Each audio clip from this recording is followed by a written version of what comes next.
Welcome to MSB classes. आज हमारा DC machine का लेक्चर नंबर 8 जिसमें हम पढ़ेंगे armature reaction in DC machine. Armature reaction, तो आर्मेचर रिएक्शन देखने से पहले हम देखेंगे कि जीएनए और एमएनए क्या होता है। ठीक है, जीएनए एमएनए क्या होता है डीसी मशीन में। तो जो डायग्राम हम देख रहे हैं इसमें ये डीसी मशीन है। तो डीसी मशीन में हम देखे थे कि दो पोल होते हैं। ठीक है, एक पोल ये हो गया, यहाँ पे वाइंडिंग की हुई होती है, और एक पोल ये हो गया। ठीक है, इसमें भी वाइंडिंग होती है।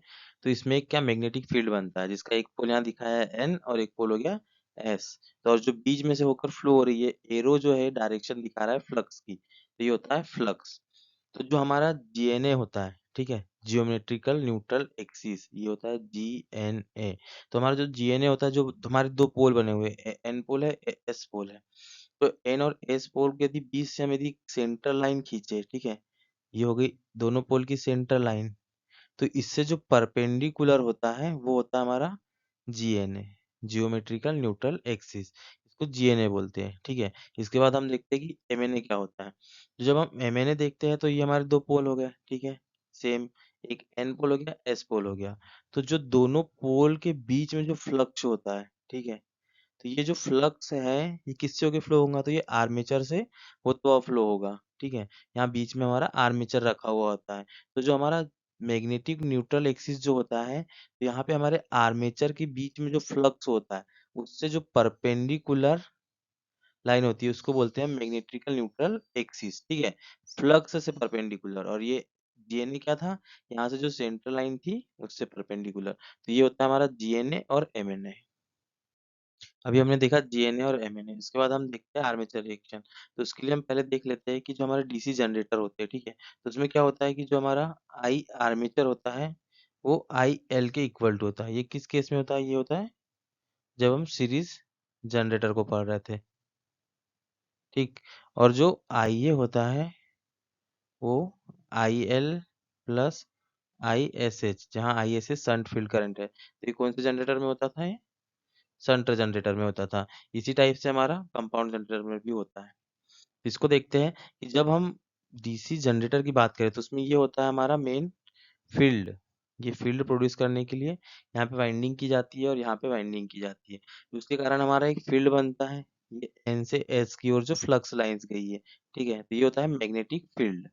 तो ये जो मैग्नेटिक फील्ड होता है, जब हमारी जनरेटर नो लोड पे होता है, तो नो लोड पे होने के कारण जो आर्मेचर में हमारे कंडक्टर है, तो उसमें ईएमएफ तो इंड्यूस्ड होगा आर्मेचर कंडक्टर में, लेकिन उसमें करंट फ्लो नहीं होंगी। तो इसके कारण जो आर्मेचर है उसमें किसी भी प्रकार का फ्लक्स नहीं बनेगा।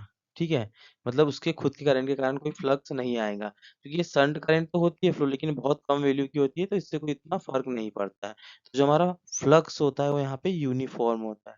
ठीक है, जब हमारा जनरेटर कैसा होगा, जनरेटर नो लोड पे होगा, तो नो लोड के केस में हो गया ये यूनिफॉर्म होगा। तो जब यूनिफॉर्म होगा तो जब हम दोनों पोल के बीच से सेंट्रल लाइन ड्रॉ करेंगे, तो ये दोनों पोल के बीच से एन और एस के बीच से सेंट्रल लाइन होगी।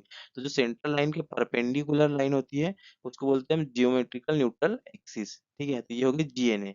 लेकिन क्या होता है कि यहाँ पे जो फ्लक्स लाइन है ये भी यूनिफॉर्म है। तो जो फ्लक्स लाइन के परपेंडिकुलर होता है उसको बोलते हैं मैग्नेटिकल न्यूट्रल एक्सिस। तो जो हमारी जीएनए और एमएनए है वो एक ही जगह पे होंगी जब हमारा जनरेटर केस में होगा, नो लोड के केस में। ठीक है, हम सेकेंड डायग्राम देखते हैं। इसमें हम देखते हैं कि मान लो कि हमारा यहाँ पे फील्ड, हम यहाँ पे फील्ड को शो नहीं कर रहे हैं। जब हम आर्मेचर की बात करते हैं, जब यहाँ पे हम लोड के केस की बात करेंगे कि जब हमारा आर्मेचर कैसा हो, लोडेड हो, हमारा जनरेटर लोडेड हो, तो हमारा I L equal to I load, load current के इक्वल टू होगा आर्मेचर करंट है, किसका सीरीज जनरेटर की बात कर रहे हैं। और जब हम शंट की बात करेंगे तो आई L plus I S S shunt field का करंट। तो उसके कारण क्या होगा कि हमारे जो आर्मेचर है इसमें जो कंडक्टर रखे हुए होंगे, इसमें क्या होगा, एक करंट फ्लो होंगी जो कि लोड करंट होंगी। और लोड पे डिपेंड करेंगे, जितना ज्यादा लोड होगा करंट की वैल्यू उतनी वेरी करते जाएंगे। तो इस लोड करंट के कारण क्या होगा कि इन कंडक्टर में करंट फ्लो होगा, उसके कारण इसमें एक मैग्नेटिक फील्ड बन जाएंगी। और ये जो मैग्नेटिक फील्ड है इसकी जो हम डायरेक्शन है कॉर्क के स्क्रू रूल से निकाल सकते हैं। ठीक है, ये हो गई इसकी डायरेक्शन, या तो फिर राइट हैंड थंब रूल से भी इसको हम पता कर सकते हैं कि इसकी डायरेक्शन क्या होगी।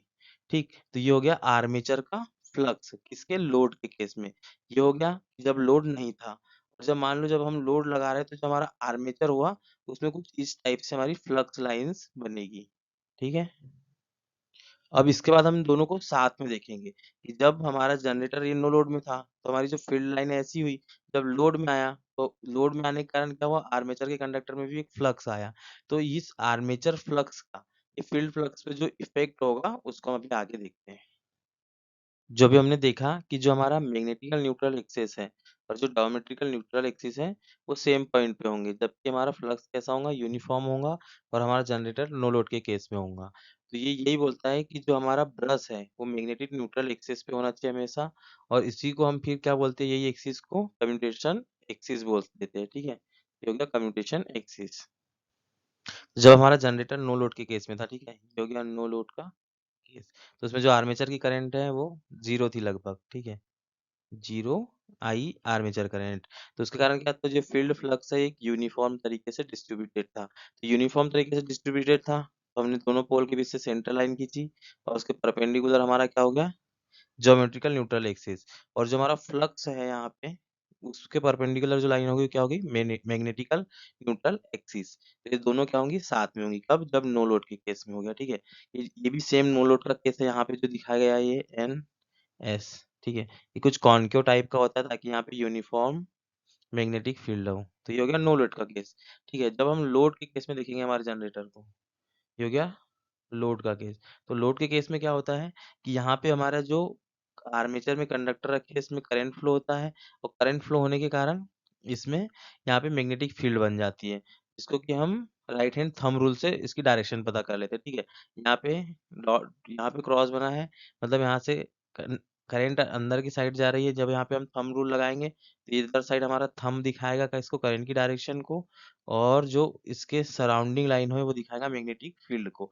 जो हमारी उँगलियाँ मुड़ी हुई होंगी तो वो कुछ इस टाइप से होगा यहाँ पे, और यहाँ पे होगा इस टाइप से। ठीक है, तो ये होती है मैग्नेटिक फ्लक्स लाइन, हमारा जब आर्मेचर लोडेड हो, जनरेटर हमारा लोडेड हो और उसमें लोड करंट फ्लो हो रही हो। ठीक है, तो जनरेटर के लोड के केस में जो हमारी आर्मेचर की मैग्नेटिक फ्लक्स लाइन है या जो हमारा आर्मेचर का फील्ड है, ठीक है, ये हमारे जो फील्ड के, ये हमारा जो मेन फील्ड है, तो जो आर्मेचर का फील्ड मेन फील्ड पे जो इफेक्ट लाएगा उसी को हम बोलते हैं आर्मेचर रिएक्शन।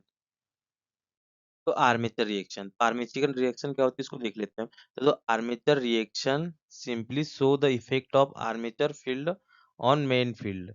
तो जो लोड लगाने पे जब जो आर्मेचर का फील्ड था वो मेन फील्ड पे जो इफेक्ट लाएगा उसी को बोलते हैं हम आर्मेचर रिएक्शन। ठीक है, the armature reaction represent the impact of armature flux on main field flux. ठीक है, जैसे ही लोड लगाया आर्मेचर करंट कंडक्टर थे उसमें करंट फ्लो हुआ, उसमें एक फ्लक्स आया, और उस फ्लक्स का इफेक्ट जो हमारे मेन फील्ड के फ्लक्स पे था उसी को हम बोल रहे हैं आर्मेचर रिएक्शन।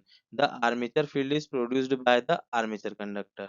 ठीक है, current flow through them and main field flux is produced by the magnetic pole. ठीक, तो ये यही बोल रहा, तो यहाँ हम डायग्राम में दिख रहा है कि जो एन है, एस है, इसमें जो मैग्नेटिक फील्ड था ये यूनिफॉर्म था कब तक, जब हमारा जनरेटर नो लोड के केस में था।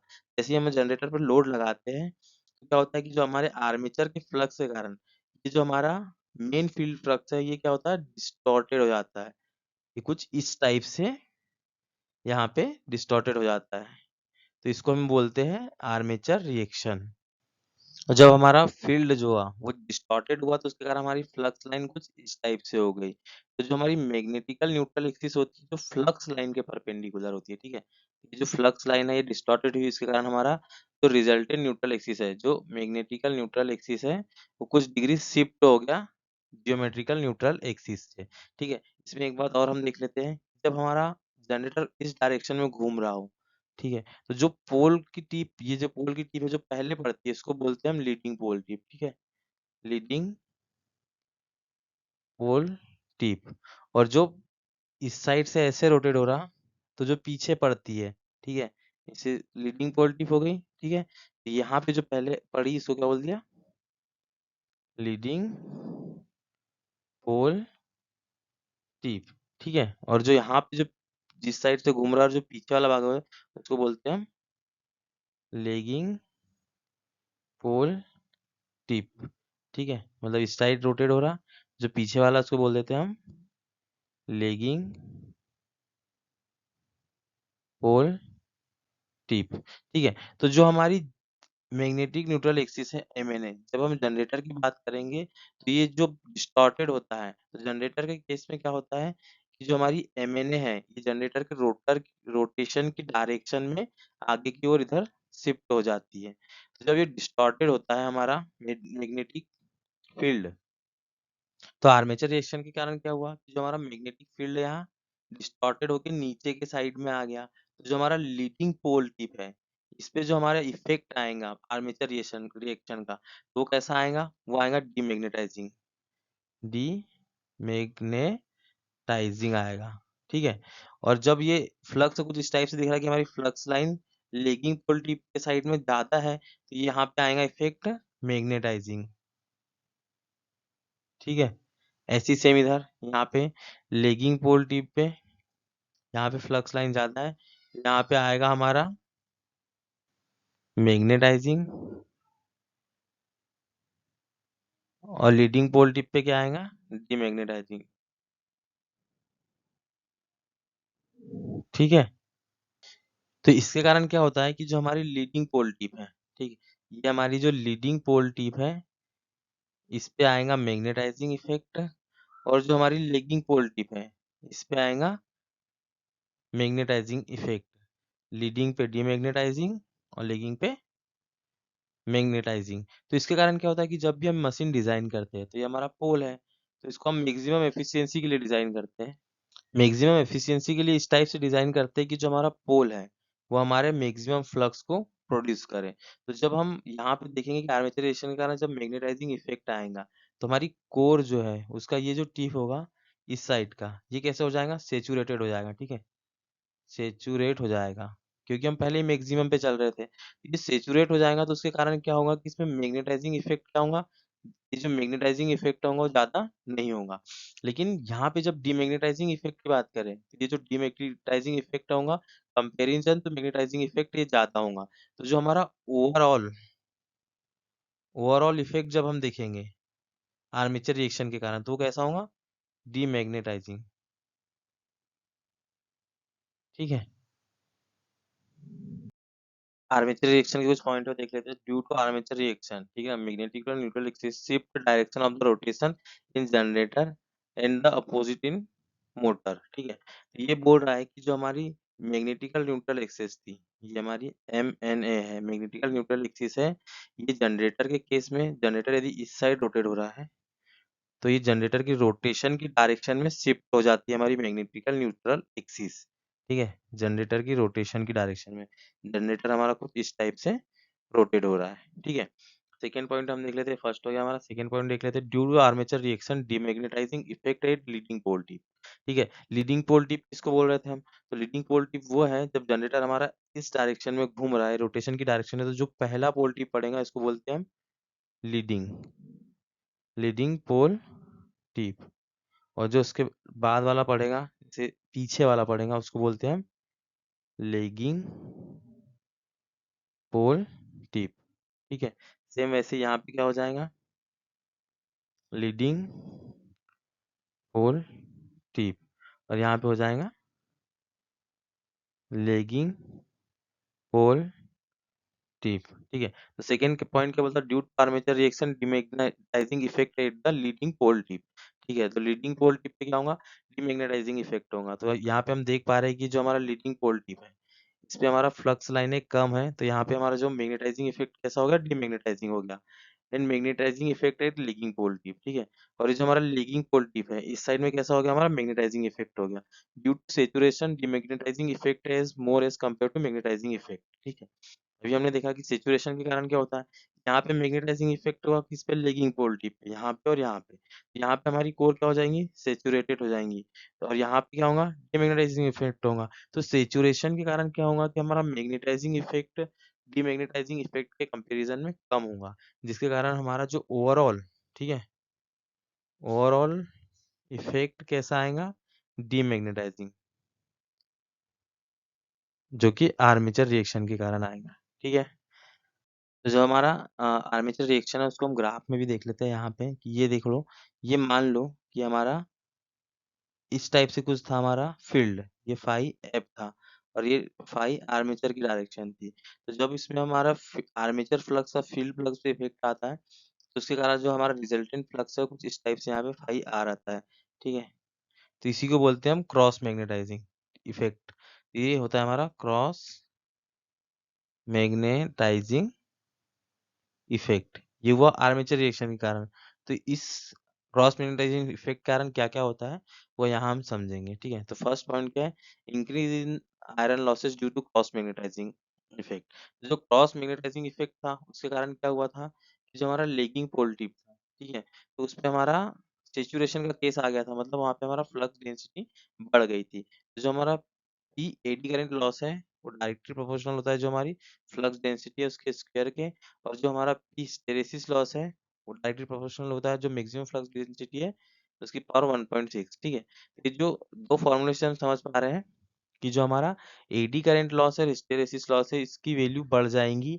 ठीक है, ये हमारी फ्लक्स की पीक वैल्यू होती है। तो ये कहाँ पे होंगी, हमारे लेगिंग पोल टिप पे। ठीक है, तो ये क्रॉस मैग्नेटाइजिंग इफेक्ट के कारण एक ये इफेक्ट आएगा। सेकंड क्या है, commutation problem brushes generally placed at the GNA.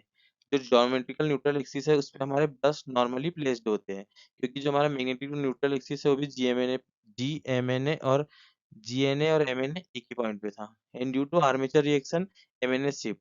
ठीक है, जो हमारा एमएनए अभी हमने देखा कि वो कुछ इस टाइप से था। ठीक है, ये दो पोल थे, ये हमारा आर्मेचर था, तो यहाँ पे हमारा ज्योमेट्रिकल न्यूट्रल एक्सिस था, तो हमारा एमएनए कुछ इस टाइप से शिफ्ट हो गया था।